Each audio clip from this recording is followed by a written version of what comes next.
Hello my dear students, मैं commerce वाले गुरुजी। आज कर रहे हैं हम एक नई सीरीज स्टार्ट जो कि बहुत ज़्यादा धमाकेदार होने वाली है, बहुत ज़्यादा आपके काम आने वाली है।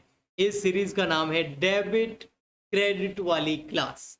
जी हाँ, ये डेबिट और क्रेडिट वाली क्लास है ना, ये आपका अकाउंटेंसी का कॉन्सेप्ट है ना, उसको एक अलग ही लेवल पर लेके जाएगी। ज़्यादा मैं नहीं बोलूँगा, बस इतना कहूँगा, क्लास 11th में आए हो या फिर क्लास 12th के अंदर पढ़ रहे हो या बीकॉम में पढ़ रहे हो या सीए कर रहे हो, सीएस कर रहे हो, सीएमए कर रहे हो, कॉमर्स से रिलेटेड किसी भी फील्ड में हो, अगर बेसिक कॉन्सेप्ट में कोई प्रॉब्लम आ रही है तो ये हमारी डेबिट क्रेडिट वाली क्लास ज़रूर देखें, ये पूरी सीरीज ज़रूर देखें।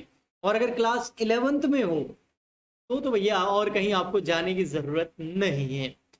डेबिट क्रेडिट वाली क्लास में हम अकाउंटेंसी का पूरा कॉन्सेप्ट जो है, बेसिक कॉन्सेप्ट जो है, वो पूरा इसके अंदर शामिल करने वाले हैं। तो चलिए स्टार्ट करते हैं हमारी डेबिट क्रेडिट वाली क्लास को। कुछ यहाँ पर लिखना स्टार्ट करता हूँ, ठीक है, वो ज़्यादा सही रहेगा। तो जो हमारी डेबिट क्रेडिट वाली क्लास है, इसके अंदर हम क्या क्या करने वाले हैं सर इस सीरीज के अंदर। तो इसके अंदर हम सबसे पहले पढ़ेंगे रूल्स, कुछ रूल्स पढ़ेंगे। उसके बाद भैया हम सीधे चले जाएंगे जर्नल पर, जर्नल एंट्रीज पर चले जाएंगे। ओके, फिर क्या करेंगे सर, जर्नल एंट्रीज के बाद में नेक्स्ट स्टेप हमारा होगा लेजर। लेजर, उसके बाद हमारा नेक्स्ट स्टेप होगा ट्रायल बैलेंस। चाहे आप हिंदी मीडियम हो इंग्लिश मीडियम हो, दोनों के काम की चीज है भैया। अकाउंटेंसी हिंदी में नहीं कर सकते आप, ठीक है, थ्योरी पढ़ सकते हो हिंदी में, बाकी सब इंग्लिश में ही करना पड़ेगा। और फिर लास्ट में क्या सर, लास्ट में हमारा final account, final account, final accounts, ये हम सब कवर करने वाले हैं। फाइनल में आप क्या जाएंगे, trading account and manufacturing account, PNL account, profit and loss account and balance sheet, most important balance sheet, जिसके बारे में मैंने 2 लेक्चर डाल रखे हैं कि बैलेंस शीट कैसे बनाते हैं। ओके भैया जी, हाँ जी। तो देखिए, वैसे तो 11th में और भी बहुत कुछ है, लेकिन अगर आपको अकाउंटेंसी का बेसिक कॉन्सेप्ट करना है तो ये मोस्ट इंपोर्टेंट। अगर आपने ये सीख लिया तो भैया आप कहीं भी नहीं अटकने वाले। इसलिए इस डेबिट क्रेडिट वाली पूरी सीरीज को देखना। हम स्टार्ट करेंगे रूल से, फिर जनरल एंट्री, फिर लेजर, फिर ट्रायल बैलेंस और फिर फाइनल अकाउंट करेंगे। तो अपने तक ये चीज सीमित ना रखें, मतलब है ना, सेल्फिश मत होना, है ना, अपने तक सीमित मत रखो। तो सर हम क्या करें, YouTube ने एक खूबसूरत बटन दिया हर वीडियो के नीचे, शेयर। शेयर करना सीखो बेटा, जितना ज्यादा शेयर करोगे उतना मिलेगा। ये रूल नेचुरल है, आपको शायद पता नहीं हो बट पता चल जाएगा। तो शेयर जरूर करें ताकि डेबिट क्रेडिट वाली क्लास सब तक पहुंच जाए। आइए सर हम करते हैं रूल्स। कौन से रूल है सर जिसकी आप बात कर रहे थे? तो हम जिन रूल्स की बात कर रहे थे वो रूल बड़े ही शानदार है। वो 3 रूल है भैया। कितने रूल है? 3 रूल तो है मेन, और एक 4th रूल है, वो है मॉडर्न रूल। हाँ मॉडर्न, आज के टाइम में सर आप बहुत ज्यादा डिस्टर्ब कर रहे हो। ये देखो आप बीच में आ गए, मैं बीच में कैसे आ सकता हूँ? मैं तो आपकी हेल्प करने के लिए हूँ, आपकी सहायता करने के लिए। देखो मैं हट गया। ओके, तो सबसे पहले हम रूल की बात करें तो सबसे फर्स्ट रूल जो हमारा है वो है रियल रियल रियल अकाउंट बोल सकते हैं इसको। ओके, आपको ये थोड़ा सा, अब देखो बेटा, मैं चाहूँ ना तो पहले से नोट्स तैयार करके और आपको जो है फटाफट फटाफट फटाफट समझा दूँ, उसमें बेटा फील नहीं आएगा। रियल अकाउंट फील नहीं आएगा, उसमें मजा नहीं आएगा। ओके, रियल अकाउंट का रूल क्या बोलता है? रियल अकाउंट का रूल बड़ा ही सिंपल है। क्या है सर? कम्स इन डेबिट, जो आ रही है चीज से कर दो डेबिट। कम्स इन तो करो डेबिट, कम्स आउट उसको कर दो क्रेडिट। सर ये डेबिट क्रेडिट आखिर है क्या, ये आप कब बताओगे? ये हम इस कहानी के अंदर कभी पीछे जाएंगे, आगे बढ़ेंगे जब, और उसके बाद बताएंगे। अभी तो हम सीखेंगे कि अकाउंटिंग होती क्या है, ट्रांजैक्शंस को रिकॉर्ड कैसे करते हैं। ओके, उसके बाद आता है हमारा नेक्स्ट, और वो है पर्सनल रूल या पर्सनल अकाउंट। पर्सनल अकाउंट के अंदर है जो भी रिसीवर है ना, जो भी रिसीवर है उसको कर दो डेबिट, जो भी गिवर है देने वाला है उसको कर दो क्रेडिट। जो रिसीवर है प्राप्त करने वाला है किसी भी चीज को, उस आदमी को डेबिट कर दो, और जो गिवर है जो देने वाला है उसको क्रेडिट कर दो। इस रूल का नाम ही क्या है, हेडिंग ही क्या है, पर्सनल, यानी कि ये पर्सन पर लगेगा, कोई भी पर्सन हो उस पे लगेगा, ये कोई भी कमोडिटी हो उस पे लगेगा। कमोडिटी समझते हो, कमोडिटीज मतलब कोई भी प्रोडक्ट या कोई भी चीज। ओके, चीज बड़ी है ना, चीज, ओके, वो वाली चीज नहीं है। फिर आता है हमारा rule number third. Rule number third है हमारा nominal, nominal account. Nominal account का सिंपल सा रूल है, एक बिजनेस जो होता है ना बेटा, हम अकाउंटिंग किसकी करेंगे, बिजनेस की करेंगे, क्योंकि फाइनेंशियल ट्रांजैक्शंस कहाँ होते हैं, वित्तीय व्यवहार कहाँ होते हैं जिनको हम मनी के अंदर मेजर कर सकते हैं, किसी भी बिजनेस के अंदर होते हैं। और बिजनेस में हमें कैलकुलेट करना होता है प्रॉफिट एंड लॉस। हाँ, तो ये रूल बोलता है हमको जितने भी एक्सपेंसेस हैं या जितने भी लॉस हैं उसको करना है डेबिट, जितनी भी इनकम है एंड जितने भी प्रॉफिट है उसे हमें करना है क्रेडिट। और बिजनेस में ये तो होता ही है। ओके, तो नॉमिनल रूल जो है वो डेबिट और क्रेडिट क्या बताता है, जितने भी एक्सपेंसेस हैं, लॉसेस है, जितने भी खर्चे हैं, हानियां हैं, डेबिट कर दो, जितने भी इनकम और प्रॉफिट है, जितनी भी कमाई है, जितने भी लाभ है उसको क्रेडिट करना है। ये तो हो गए 3 रूल। अब आता है हमारा मॉडर्न रूल। मॉडर्न रूल बड़ा ही शानदार है, ये है एसेट्स एंड लायबिलिटी का rule, assets and liability rule. और ये बढ़िया एकदम मतलब धमाकेदार रूल है। अगर आपको ये आता है ना तो समझ जाओ आपके कितने सारे कंफ्यूजन जो है वो टाटा बाय बाय हो जाएंगे। एसेट एंड लायबिलिटी का रूल क्या कहता है सर, चलिए हम पढ़ते हैं। 2 रूल बता रहा हूं मैं यहाँ पर, एक है हमारा एसेट्स, हाँ जी एसेट्स, और एक है हमारा लायबिलिटीज। बेटा देखो, एसेट्स जो होता है ना उसका नेचर होता है कि एसेट जो होती है हमेशा क्या होती है, हमेशा डेबिट होती है, और जो लायबिलिटी होती है वो हमेशा क्या होती है, क्रेडिट होती है। ये इनका नेचर है। तो आपको दिख नहीं रहा होगा, ओके, ये लीजिए सर, अब दिखेगा, थोड़ा सा हमने इसको अच्छे से ऐसे कर दिया है, अब दिखेगा आपको पक्का, हाँ। ओके सर, आपने बताया कि एसेट जो है वो डेबिट नेचर की होती है, लायबिलिटी जो है वो क्रेडिट नेचर की होती है। हाँ बिल्कुल होती है। एसेट जो डेबिट नेचर की और लायबिलिटी जो क्रेडिट नेचर की होती है, इनके अंदर होते हैं कुछ फ्लक्चुएशन, मतलब इसमें कुछ चेंजेस होते हैं। एसेट कभी बढ़ती है कभी गिरती है, मतलब कभी एसेट इंक्रीज हो जाती है कभी डिक्रीज हो जाती है, कभी लायबिलिटी इंक्रीज हो जाती है कभी डिक्रीज हो जाती है। ऐसा बिजनेस में चलता रहता है, इंक्रीज एंड डिक्रीज।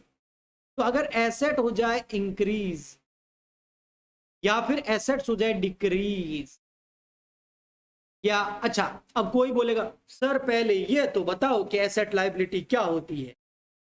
तो भैया जी सुनिए जरा, asset liability capital debtor creditor balance sheet double accounting system single accounting system पूरी थ्योरी ट्रांजैक्शंस वगैरह मैंने भैया जी डाल रखी हैं, उसकी वीडियोस लिंक मिल जाएंगे इस आई बॉक्स दिख रहा है ऊपर, हाँ वहाँ प्लेलिस्ट का अभी लिंक दे रहा हूँ मैं, जाके क्लिक करके पहले वो देख लेना। ओके, हाँ सब करा रखा है, ऐसे डायरेक्ट थोड़ी आ गए हम। हाँ, तो अब जो है यहाँ पर इंक्रीज और डिक्रीज।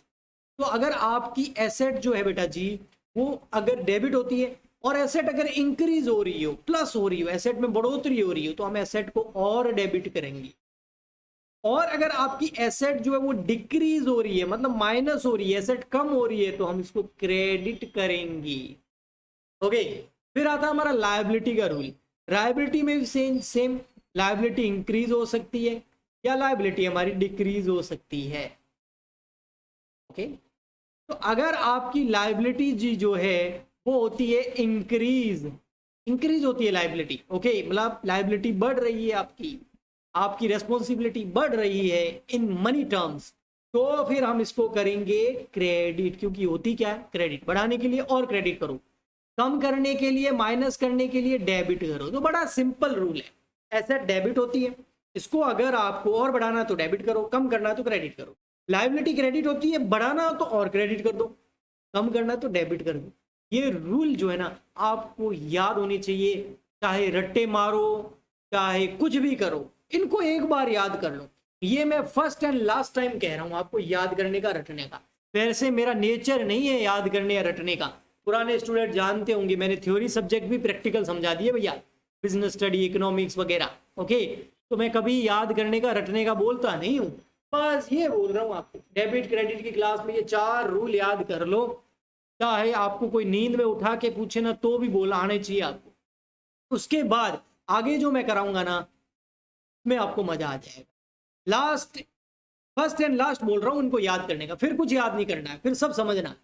और जब हम आगे बढ़ जाएंगे फिर तो इनको याद करने की जरूरत नहीं है, ऑटोमेटिक आपको समझ में आ जाएंगे। बट शुरू में करना पड़ेगा, कुछ तो आपके पास होना चाहिए ना दिमाग में, है ना। कोई बिजनेस स्टार्ट करे तो कुछ तो होना चाहिए अपने पास, तभी तो स्टार्ट करेंगे। तो अगर अकाउंटेंसी स्टार्ट कर रहे हैं जो कि बिजनेस से रिलेटेड है पूरी पूरी, तो कुछ तो होना चाहिए आपके पास में। तो ये 4 रूल आपको याद होने चाहिए। फिर अप्लाई कैसे करना है वो मेरे ऊपर छोड़ दो आप, वो मैं जानूं और मेरे काम जाने, आगे आपको कैसे कराना है। तो डेबिट क्रेडिट वाली क्लास के अंदर ये 4 रूल मैंने आपको बताए हैं, ये याद कर लेना। नेक्स्ट क्लास के अंदर इसको अप्लाई कैसे करना है वो मैं आपको बताऊंगा। और मुझे चाहिए इस सीरीज में धमाकेदार रेस्पॉन्स, क्योंकि मैं करने वाला हूं धमाकेदार परफॉर्मेंस, तो इसीलिए मुझे चाहिए धमाकेदार रेस्पॉन्स। मतलब आप ज्यादा से ज्यादा लाइक ठोको, शेयर कर दो, फैला दो इस डेबिट क्रेडिट वाली क्लास को, तो फिर आगे हम दमदार तरीके से फुल मटेरियल आपके लिए लेके आएंगे। तो आज के लिए इतना ही, ये रूल याद रखना, नेक्स्ट क्लास के अंदर इनको प्रैक्टिकली मैं अप्लाई करना आपको सिखाने वाला हूं। बट जाते जाते एक चीज और, जाते जाते जिन्होंने स्किप कर दिया ना वो तो बेचारे फंस गए, ये रह गया। पूरी क्लास देखा करो, कई बार मेरे को बाद में याद आ जाता है, मैं कराने लग जाता हूँ। क्या है सर जाते जाते, जाते जाते बेटा जी ये जरूर आपको पता होना चाहिए बैलेंस शीट, आपको पता होना चाहिए बैलेंस शीट के बारे में। वैसे मैंने इसका सेपरेट लेक्चर डाल रखा है, उसमें पूरा बता रखा है बैलेंस शीट कैसे काम करते हैं, कैसे बैलेंस शीट बनती है, बिना रटे समझाया है। ओके, फिर भी अब यहाँ मैं आपको बताने वाला हूँ कि लाइबिलिटीज कौन सी होती है और एसेट्स कौन कौन सी होती है। अगर जिन्होंने वो लेक्चर दे रखा है ना बेटा वो तो स्किप कर सकते हैं, क्योंकि उनको तो पता है कि बैलेंस शीट कैसी है। अगर आपने वो लेक्चर नहीं दे रखा है, देखा है तो जाके देखिए, पूरी प्लेलिस्ट बनी हुई है क्लास 11th अकाउंटेंसी की। ओके, एसेट कौन कौन सी होती है चलिए बात करते हैं। तो सबसे पहले हम करेंगे कैश, है ना, कैश इन हैंड भी बोलते हैं इसको।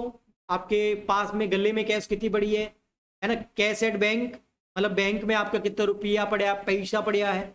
ओके, हाँ मारवाड़ी भी कभी कभी निकल जाती है ना, अरे भाई क्या हो रहा है, ये क्या लिखे जा रहा हूँ मैं। हाँ, कैश एट बैंक।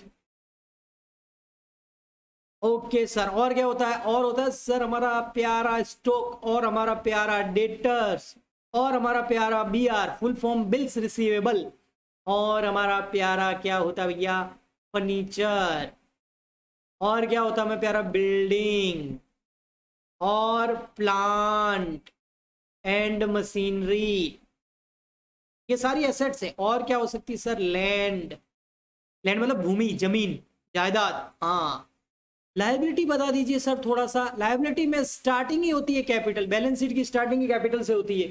वो लेक्चर जरूर देखना जिसमें मैंने बताया how to create balance sheet, balance sheet कैसे बनती है, उसके बाद बहुत मजा आएगा आपको।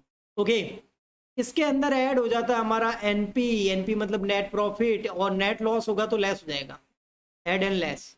ओके, लेस हो जाती है हमारी इसके अंदर ड्रॉइंग, ये तो हो गया मोटा मोटी। फिर आता है हमारे यहाँ पर क्रेडिटर्स, फिर आते हैं बिल्स पेबल। ओके, फिर आता है बैंक ओवरड्राफ्ट, ओवरड्राफ्ट, ठीक है। फिर आता है हमारा बैंक ओवरड्राफ्ट के बाद में बैंक लोन। ओके, ठीक है। इधर एक चीज और रहेगी, इन्वेस्टमेंट। ये बेसिक है जो आपको याद रखना है, ठीक है। उसके बाद में वैसे इनको आगे कैटेगराइज करेंगे हम आने वाले लेक्चर के अंदर। सर कब करेंगे आप, अभी क्यों नहीं कर रहे हो सर, तो देखो बेटा मैंने यहाँ क्या बताया मेरे प्यारों, मैंने यहाँ क्या बताया आपको, इधर देखो, ये देखो लास्ट हमारा कौन सा चीज है बेटा, लास्ट क्या है हमारा फाइनल अकाउंट, उसमें देखो सबसे लास्ट क्या है, बैलेंस शीट। उस टाइम हम इसको और अच्छे से करेंगे, अभी तो आपको पता होना चाहिए एसेट कौन सी, लायबिलिटी कितनी है पता होना चाहिए, आपको याद होना चाहिए नॉर्मली। तो डेबिट एंड क्रेडिट वाली क्लास आपने देखी, डेबिट क्रेडिट वाली क्लास को फैला दो, इसको जो करना है इसके साथ कर दो, मजा आना चाहिए आपको और मुझे दोनों को। और आज की क्लास में इतना ही, हम मिलते हैं नेक्स्ट वीडियो के अंदर, तब तक के लिए goodbye and thank you, bye bye.